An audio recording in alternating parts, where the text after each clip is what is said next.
I'm Fred Kowal, President of United University Professions. And first I want to apologize. It's been a few weeks since I did one of these videos detailing all of the work that is ongoing on behalf of the 37,000 members of UUP, the nation's largest higher ed union. It has been so busy keeping up with everything that's happening at all of the campuses where UUP members work and where UUP is working to protect the contractual rights we have. But I wanted to take this opportunity to bring you up to date, and my hope is that every 2 weeks now, going forward, perhaps more frequently, I will be delivering these video messages so that you have the most up-to-date information on what is happening and what UUP is doing together to ensure that our workplaces are safe, they are secure, and they provide the learning environment that our students must have. And the research, healthcare, education that we're all very proud of and justifiably proud of. To begin with, to bring you up to speed on things that have happened since the beginning of July. As you all know by now, hopefully, unfortunately, unfortunately, it is the case, not surprisingly, that the state of New York has delayed our contractual increases, or more accurately, the contractual salary increases that were scheduled to occur on July 1st. Those who are impacted are those who are on 12-month calendars, employment calendars. Many of us who are academics are on 10-month calendars. Our raises won't be impacted until September 1st. However, for those who were due a raise on July 1st, and that also includes adjuncts that I'll get to in a second, those who had raises due, and it was all of the folks in UUP, but also those in CSCA, a small number of members of the Public Employees Federation, or PEF, and also employees in uniformed services. So there were a lot of folks who are impacted by this. At present, the expectation is that those raises will kick in on September 30th. That's what the governor's announcement stated. And so, though we are hopeful that that will take place, we have an obligation that we welcome. It's why we are in a union, to defend ourselves. And so a class action grievance was filed on behalf of everyone who is due a 2% raise as of July 1st. Also, a second class action grievance was filed on behalf of adjuncts. In this most recent contract that we signed a couple years ago, it included, for the first time in our union's history and in SUNY's history, actual minima for salaries per course for adjuncts. Now, the latest round of increases were due on July 1st. They have been postponed. And so therefore, we filed a grievance on behalf of those individuals who would be impacted by the delay in those increases. UUP also negotiates for state employees who serve at lifeguards at state pools and at state beaches at places like Jones Beach out on Long Island. Those folks had their pay raises delayed also. And so therefore we filed a class action grievance on their part. So there are three of them that will work their way through the system. But in the meantime, we are hopeful that the raises will occur as scheduled now on September 30th. Those of us who are due for raises on September 1st can also anticipate that our raises will be delayed till the 30th. But just understand that we will get all of the money that is due us. All of the money will come to us retroactively. If you retire in the interim, you will get the money once the salaries increases are put in place. So no one is going to lose out. It's just that it's a delay, and that does create some financial problems for many of us. As you know, UUP has been working aggressively since late February, early March, advocating nationally in ways we had never before done to get Congress to pass the CARES Act, which has brought real money to New York State and to campuses.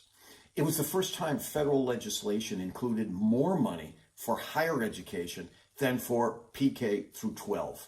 So that was some success, but not nearly enough funding for what New York State, SUNY, or any institutions of higher education need at the present time. If you want to think about higher education as an industry, and I hate to think about it that way, but it is a huge employer and generator of economic activity across the country. And as such, it needs federal help.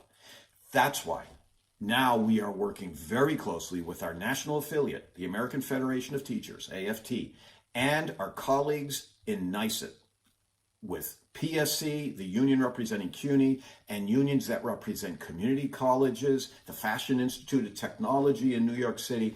We're all working together at the federal level to get Mitch McConnell, the Republicans in the United States Senate, to pass the HEROES Act. That act that passed in the House of Representatives a couple months ago is historic in the amount of stimulus money that would come to the states and to higher education to help get us through this crisis. We need the federal government to step up. The HEROES Act, as passed the House of Representatives, would include approximately $3 trillion in stimulus money. That would be very good. It includes money, for instance, for frontline workers who have endangered their health and their lives in our membership at places like Downstate, at Stony Brook, at Upstate, and in the hospitals near Buffalo, where we have members working. The reality is, if the HEROES Act were to pass, there would be significant money there for those who have risked their health and their lives. Hazardous duty pay. We are continuing to advocate for hazardous duty pay, by the way, at the state level as well, because it's a state obligation as much as it is a federal obligation.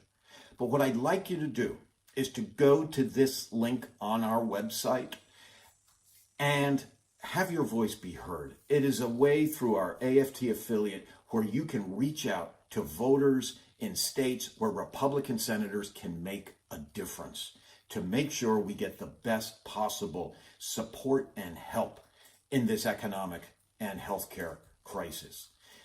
We need everyone to take part in this. In that spring effort where we got, well over 3,000 letters and phone calls and other messages to our legislators, we were the first public sector union in the country to embrace this effort. And we did it aggressively, and it worked. But now we've got to be a part of this HEROES coalition with the AFT, with AFSCME, two big national unions that are working so hard. And for that matter, the National AFL-CIO. There's a lot of efforts being expended to get this legislation passed.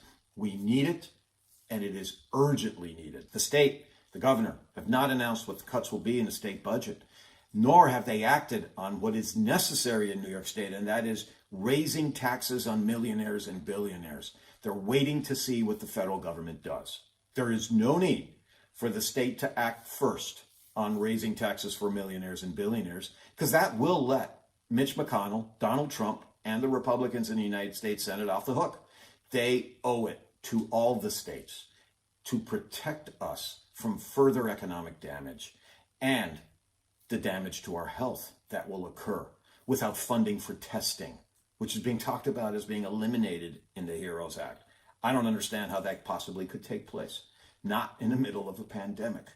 But then there is the elephant in the room, which is our health and safety as we start to approach the day when students will be returning to our campuses. Now, this has been our number one priority for the last month, working with SUNY, trying to convince the leadership of SUNY and the leadership at all of the campuses where we work, and the governor's staff and the legislature, that there needs to be baseline testing taking place when students return to campuses.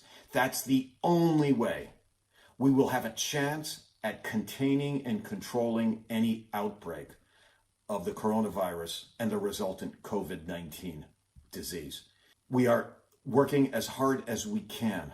Our latest effort is a petition campaign to have SUNY hold an open forum for members across the SUNY community to express their concerns directly to the leadership of SUNY. We continue to press for that. This is the link where you can go to sign the petition and make your voice heard. But it's not just members of UUP. It's our families. It's the people we work with in other unions. It's management. If it's administration, anyone can sign this.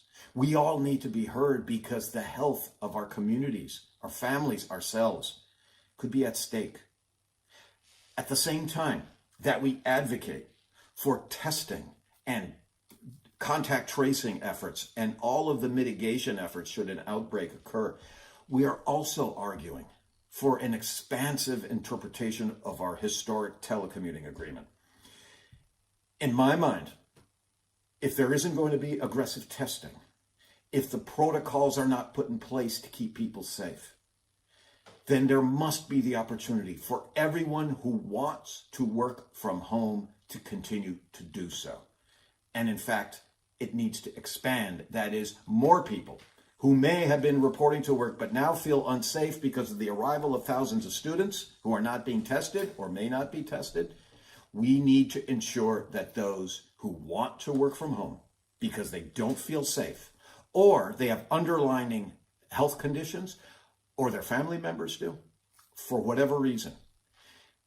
In plain, simple English, the best way of controlling the pandemic is for there to be as little density in public places as possible.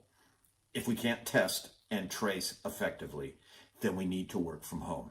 And that telecommuting agreement needs to be extended out till December 31st. It's been extended to October 2nd. It needs to be extended to the end of the calendar year. And it needs to be utilized as a means by which we are all protected, and so are our communities. This is an historic time ensuing.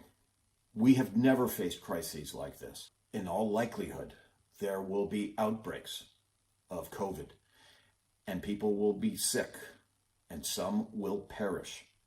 This is the level of the crisis we face together.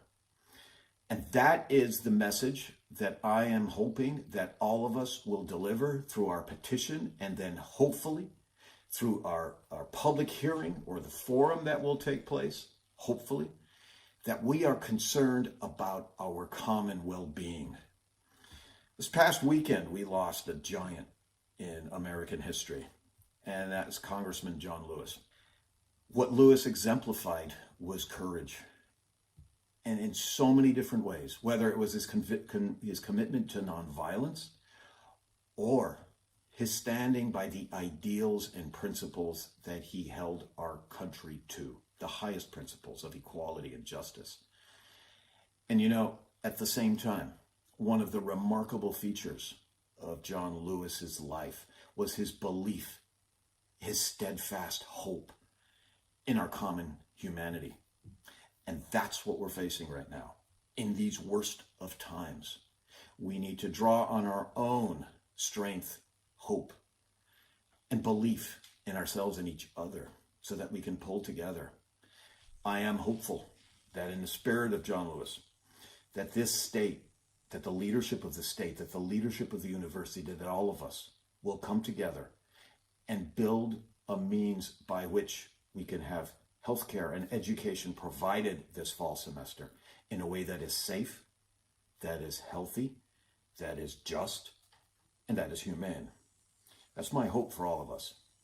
And here's hoping that while summer is still going on, that everyone gets a chance to get outside, to get some clean, fresh air, to enjoy the natural world around us, and gather some strength and energy for what will be a very, very difficult fall semester. I wish you all well. Stay safe, stay well, and we'll be in touch very soon. Take care.